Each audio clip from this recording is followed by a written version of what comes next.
2018 was a very interesting year for coffee and sugar. We have seen decade-low levels of both coffee and sugar around September, coinciding with a record net short position of non-commercials. And then when the Brazilian real started to appreciate ahead of the Brazilian elections, we have seen a very quick recovery of both of these commodities.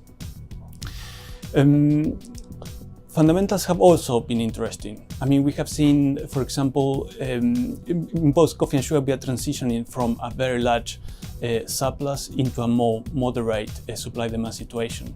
In sugar, we expect a rather moderate 1.2 million ton surplus in the 18-19 October-September season. That's very, very neutral. Going forward, and key for the sugar market is going to be Indian exports, EU plantings, but particularly important is going to be the 1920 India production. Plantings for that season are not finished, but they are likely to come in below expectations, in part because India has been dry, but also because farmers have seen very delayed payments. So some marginal farmers in India may be convinced to switch towards cash crops.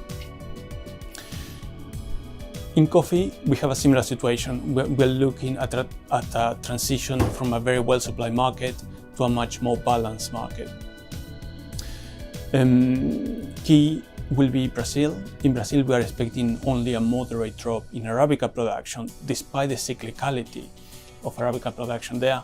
And that drop will be partially compensated by a further increase in the Robusta production in Brazil, meaning that the total crop may probably not drop too much.